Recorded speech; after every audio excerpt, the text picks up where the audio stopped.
This is Alan, Lonely Bookshelf. I'm here with a book haul, and I actually had a dilemma this week. Um, One of the things I had to do was get a haircut because this long hair is kind of unmanageable. But the other thing was this: you get an extra 20% off sale at Half Price Bookstore from December 26th to 29th of December. The today was the 26th, and I worked from 6 to 2.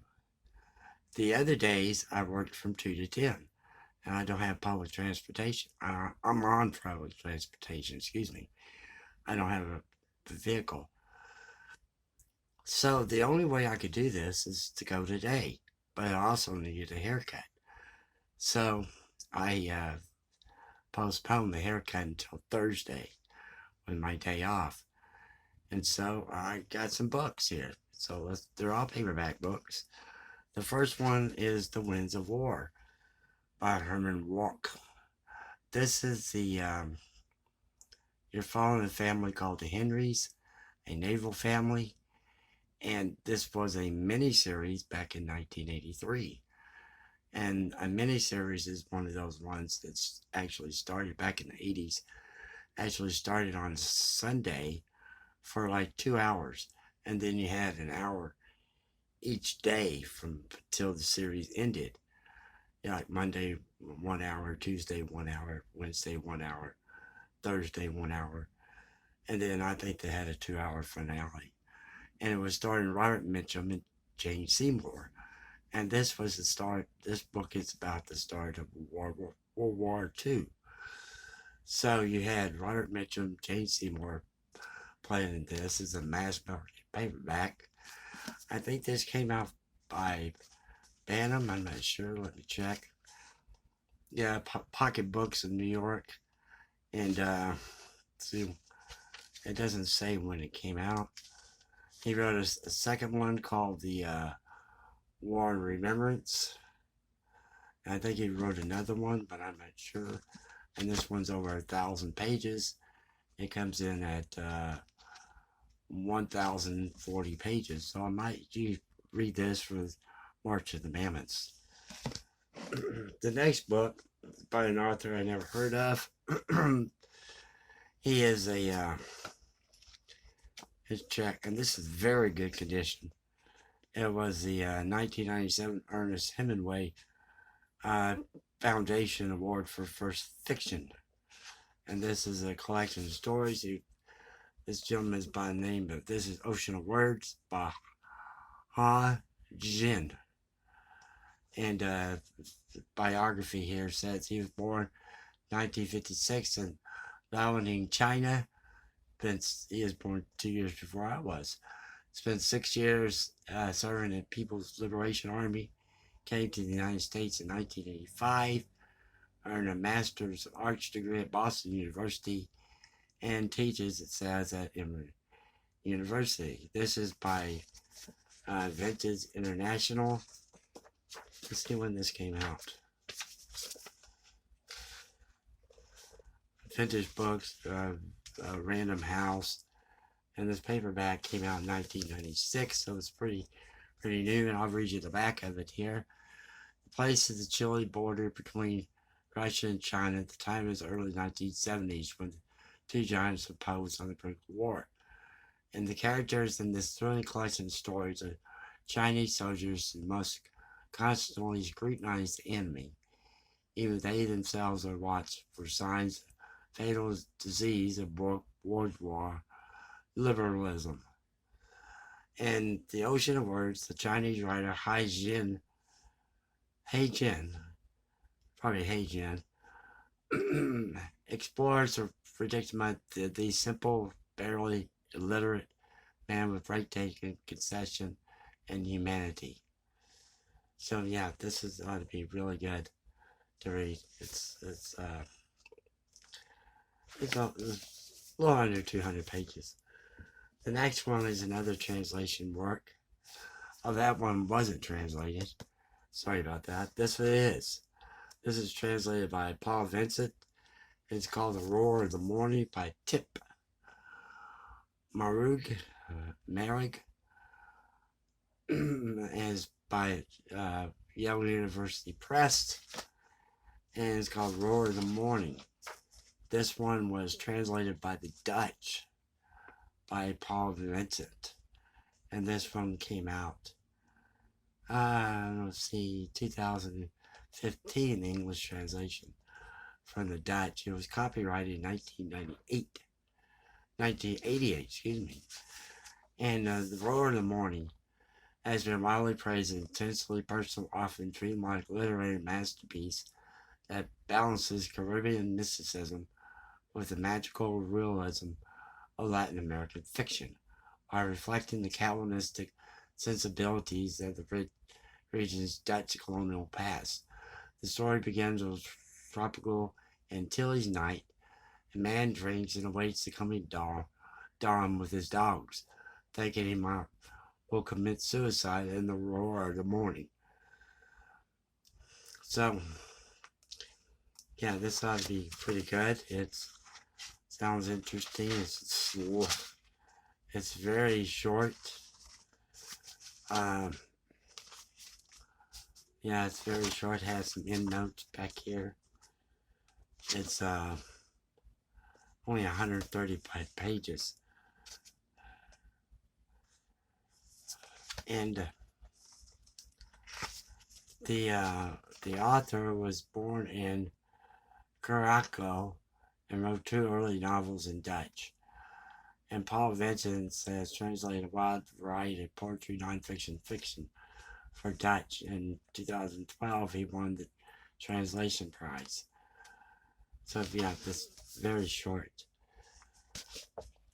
I'll read that for the March of the Mammoths.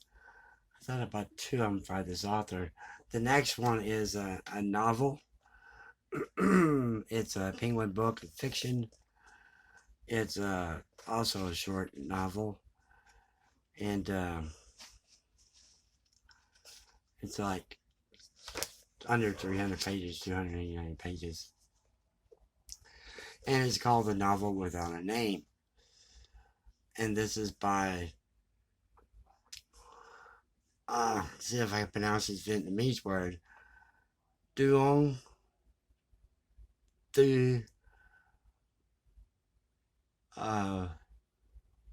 Huong.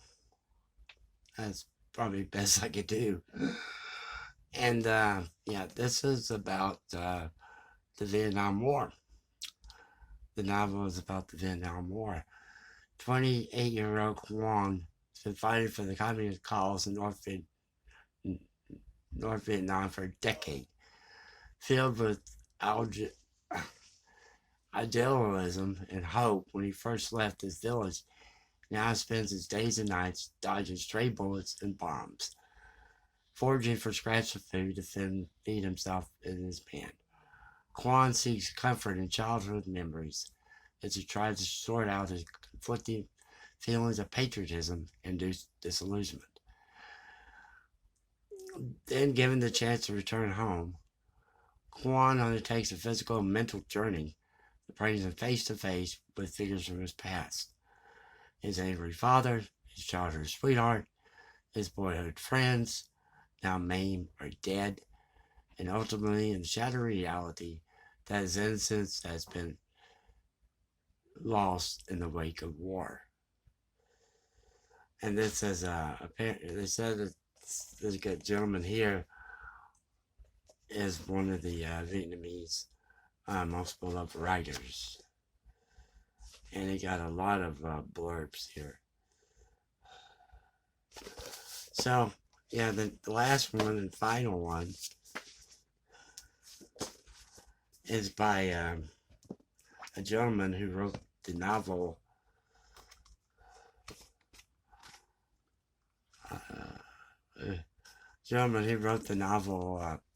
Silence, that was made into a movie with Martin Scorsese.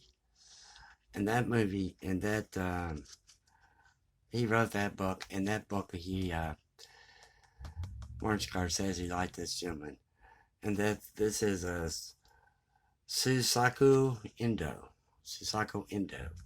and this is called 5 by Endo, Shusako Endo. So this is a very small volume. As you can tell, it's less. It's only 84 pages, but the print is very small on it, as you can see. And it was and this was published by New Direction Bill Bot in 2000. It was copyrighted 3 times, translated 3 times by Van G. Gessel. So, yeah, it's just a collection of stories, and all it is. That's why it's called 5 by Endo. So you have, these 5 different stories. Here gathered in small volume are 5 of the great Japanese writer Shusako Endo's supreme short stories, exemplifying his style interest. Endo in a nutshell. Unzen touches on the subject of silence, the one I just talked about. Endo's most famous novel, that is Torture and Martyrdom of Christians in 17th century Japan. A 50-year-old man is another story, in which Mr. Chiba takes up ballroom dancing, faces the imminent death of his brother and his dog, Whitey. Another one's called Japanese in Warsaw. Businessman has a strange encounter. The Box, another story. An old photo album and a few postcards have a tale to reveal. And finally, the case of Isobe, the opening chapter of Endo's wonderful novel, Deep River. And winner of every major Japanese literary prize, his work translated around the globe. Shusako Endo, who was born in 1923 and died in 1990, is a unique figure in 20th century literature. So, yeah, and those are 1, 2, 3, 4, 5 books. I thought I got another one. I'll show it next time. One I didn't buy at Half Price Bookstore, but I got it on my Kindle. And it looks so good that I decided to buy the paperback copy of it. It's called Lost on a Page by David E. Sharpe. And let me read you the back of this, because this has gotten a lot of good reviews on Goodreads, and it's like 4.65 out of 5 stars. And let me read you the back about what this is about. Some genres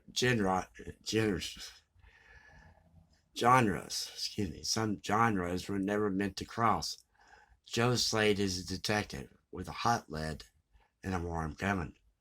He no longer believes in happy ever afters, but his faith and plot twist is devout good thing. He's about to discover the biggest twist of all. Joe Slade is not real. He is a character in a series of mystery novels, and when he discovers all his pain has been the name of book sales, there'll be hell to pay. Vowing revenge on the author, he will set off for the world where books are written. The road will take him through genres, foreign and treacherous, high fantasy, boatish, ripping romance, intergalactic sci-fi, and others even more awful and terrifying. But what if this new life is about more than just living? And will Joe still come out on top when all the rules have changed? So this is Lost on a Page by David E. Sharpe, and this was put out by Black Rose Press, Black Rose Writing of Texas. Woohoo! And it came out this year. Thank you very much for watching. I hope you had a Merry Christmas and have a safe and happy New Year.